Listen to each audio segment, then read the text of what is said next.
Hello ladies and gents, it's EZScape, and in today's video I'm going to be going over a few unfortunate speedruns that were on world record pace, but something happened stopping the runner from achieving it. Whether it's bad luck, a glitch in the game, or the runner chokes, we'll be seeing just how many ways it's possible to lose that perfect run. That's all I have to say, and I hope you all enjoy.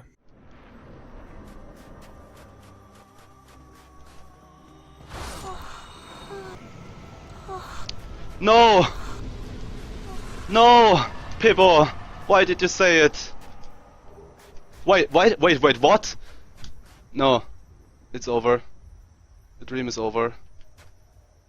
No. It's over. So after defeating the second to last boss named Priscilla in Kamul78's speedrun of Dark Souls, an infamous glitch occurred to him called a moan glitch. After killing Priscilla, she lets out a moan followed by some dialogue.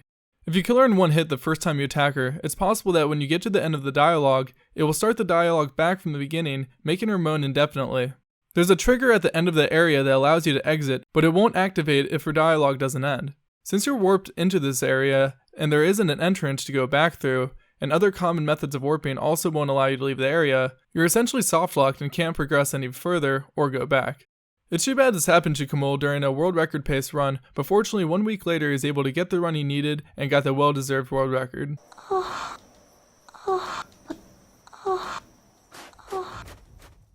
The next runs on this list are from SSBMStuff or Saboom and his journey for the Spyro the Dragon 120% world record.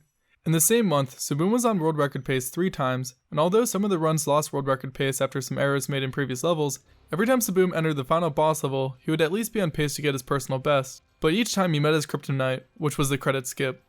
The credit skip in the Spyro 120% speedrun saves roughly 2 minutes and 45 seconds and is absolutely mandatory in order to get the world record run, but it's really hard to pull off. By timing in the final boss Nasty Nork's animation after he hits you with a blast, you can bounce off of his chest out of bounds. By gliding around the room all out of bounds, you have to hit Nasty with Spyro's fire breath and land in the lava. By doing this, you collect the gems that you get from killing Nasty and die while landing in the lava before the credits play, taking you back to the beginning of the level. These gems will give you the 100% status to unlock the final level, which gives you 120%. This happened to Saboom twice, and then probably the most unfortunate run killer happened with him missing the second to last platform right before the credit skip, costing him not only the world record, but potentially the first person to get a 122. Fortunately enough, he ended up catching a break and got the world record 2 days later and has held it since.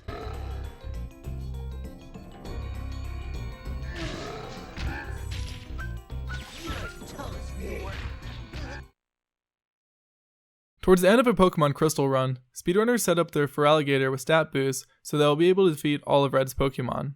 Red's first Pokemon is a Pikachu, and the only way that you can actually die during this fight is if Pikachu uses Thunder 10 times without it missing, or getting critical once, which would kill Feraligatr. The reason that you can only lose if this doesn't miss after 10 times in a row is because Thunder has 10 power points, which means it can only be used 10 times before it's unusable. After it's used 10 times, then Pikachu will use Thunderbolt instead, which has a 100% chance to land, so after that it won't be possible to beat Red. There's a 1.5% chance to fail this battle, and unfortunately happened to Worcester during a world record pace run. It wasn't until nearly a year later that Worcester would take the world record with a 3:22.57. And there is nothing else I can do. Miss. 2,000 years later. Fucking cool. Like, I'm dead. I'm legitimately dead. Because SB on 2 hits with Psychic, and I'm not gonna kill it. That is the best fucking shit ever. The next run on this list is Abney317's Any% speedrun of Mario Kart 64. For months, Abney had been attempting to push the Mario Kart 64 world record to sub 26 minutes. He had been on pace several times, but the problem was he needed perfect RNG in order to be able to perform the skips necessary to do so. One of the requirements are to get triple mushrooms from an item box in Yoshi Valley, which is close to the end of the run, and bad luck could definitely end a run right there. Another requirement was that if you started the Rainbow Road race next to a heavyweight character and did a boost into them, it would fly you across the course, skipping roughly half of it. Getting this was absolutely crucial for Abney to get the sub 26 run he was looking for. Finally, Abney found a run where he got the triple mushroom, and he started Rainbow Road next to a heavyweight character. Unfortunately, he doesn't execute the glitch correctly, and he falls short and doesn't get the sub 26. However, a couple months later, a new skip is discovered in the Japanese version, which uses red shells in the first race to skip the entire lap. With this new discovery, Abney finally was able to get that sub 26.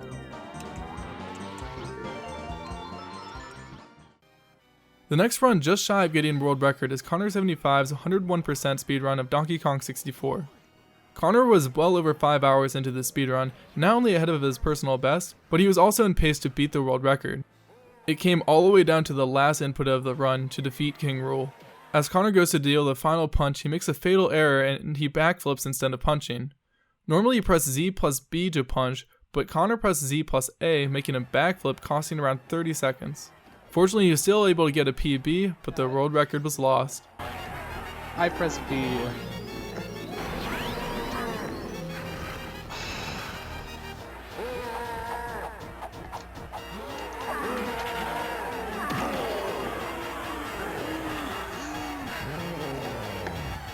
My finger slipped. The next run on our list is XD's speedrun of God of War 2. In God of War, there are loads of fight sequences that deal with you pressing a single button within a certain amount of time to do an attack, which is known as a quick time event, which is present in a lot of video games. These events are triggered when you've weakened a foe. They aren't too difficult to do, but if you are not paying attention, you might not be quick enough or panic and press the incorrect button. I'm not sure what the case was here, but since XD has played through the game many times, he probably knew the button presses by memory, but thought it was a different button instead of triangle. Definitely one of the worst ways to choke away a world record run. No!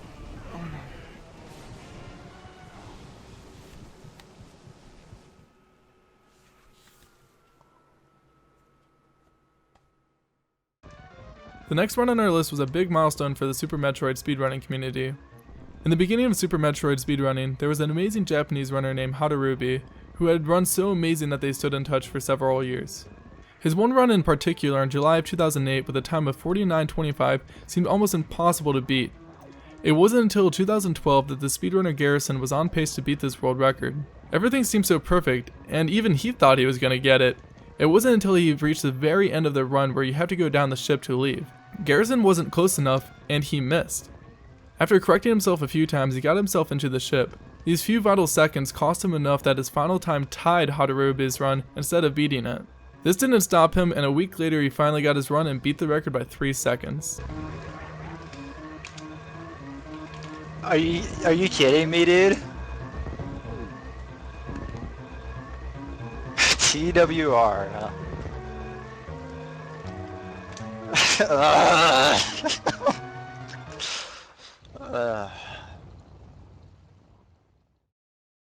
The next run on this list is from Fuzzyness' any% speedrun of The Legend of Zelda: The Wind Waker HD.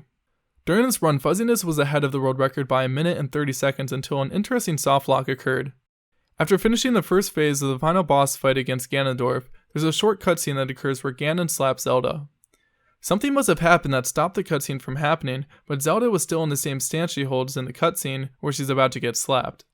While in the stance, Zelda can't be interacted with, but she needs to be interacted with so that she can shoot a light arrow at Ganon, which will trigger the second phase. Since Fuzzyness couldn't interact with her to shoot the arrow, there was no way to beat Ganon and no way to leave, which led to his inevitable death. What?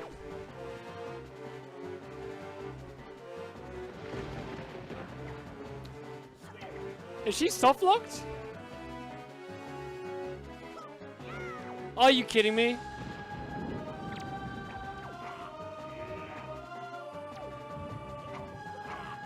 She's soft-locked. What?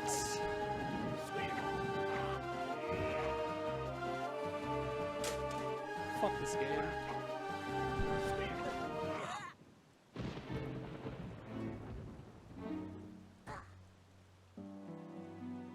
I don't even want to PB this, I'm sorry. This is the first time anybody has ever seen a softlock. Although this story doesn't have a sad ending because 24 hours prior to me making this video, Fuzzyness ended up taking the Wind Waker HD world record.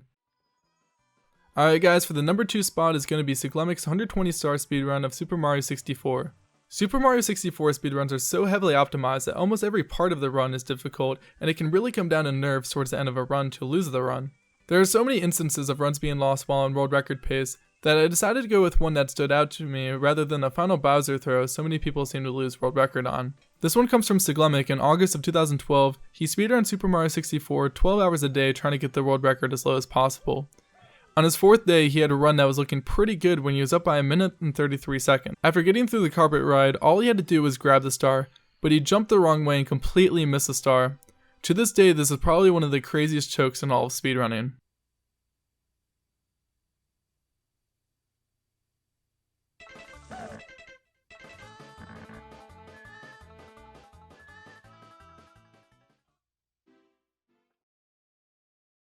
Okay guys, now before I show you the number 1 spot, I made a short montage of all the clips that not only were close to getting world record, but also close on getting on this list. I hope you guys enjoy.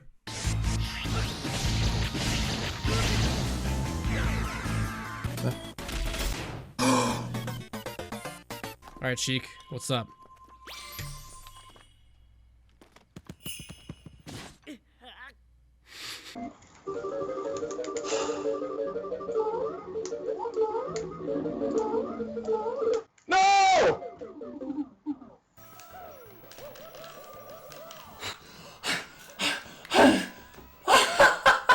No fucking way, dude. Please!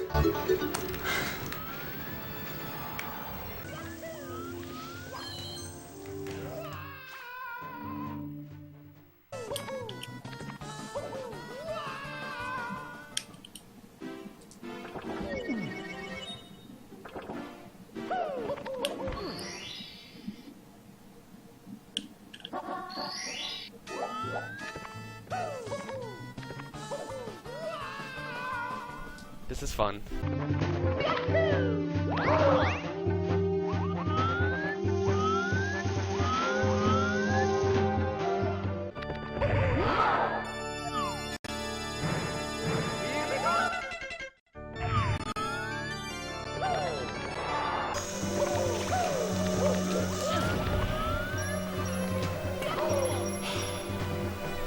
That's bullcrap. Oh my gosh! I swear, I swear.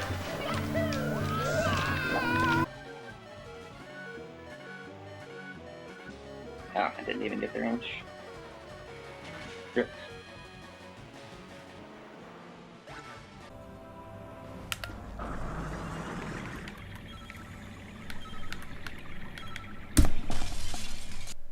Wow.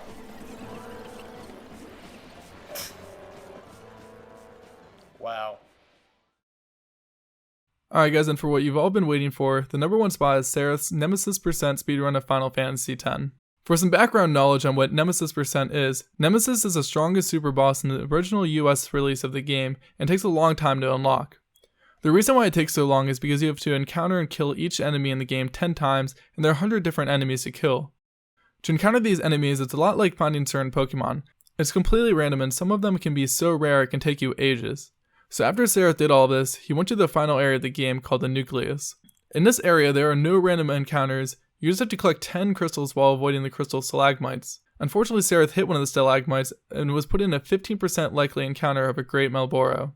When you counter an enemy in this area, they will always have the first attack unless you have 2 different abilities that counter it. But one of them doesn't work for specifically this creature in this area, and the other one Cereth didn't have prepared.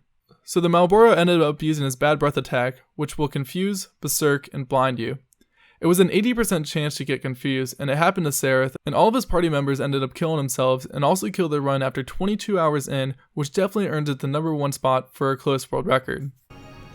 To be fair, I don't really care that much because I was 47 minutes ahead. So I'm not really that salty, but it's kind of funny. Makes for a good highlight at least.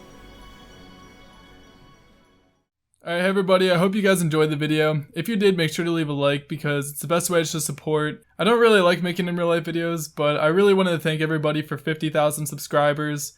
That's just amazing to me. And it's not just that, that seems like a milestone goal, you know, every YouTuber says when they hit a certain thing.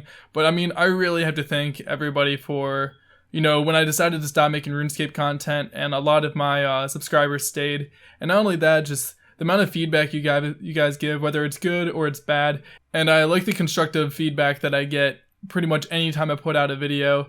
You know, it's not just like, F you this, your voice is annoying or something like that. It's actual constructive feedback and it really helps to make my next video even better than the last one. And a huge thanks to the speedrun community for supporting my videos, and thank you to all the speedrunners that helped me make my explanations, which has really just made my videos so much better. I surely wouldn't be half as accurate without you guys. And that's all I really wanted to say, guys. Yeah, thanks again, and as always, I hope you all have a beautiful life. Goodbye. Last might have it out for me, but you don't know me, I don't know you. I can think of some things I'm trying to do. Secrets come out, light in the mood. The higher the proof, the brighter the truth. I got a scene running through my head.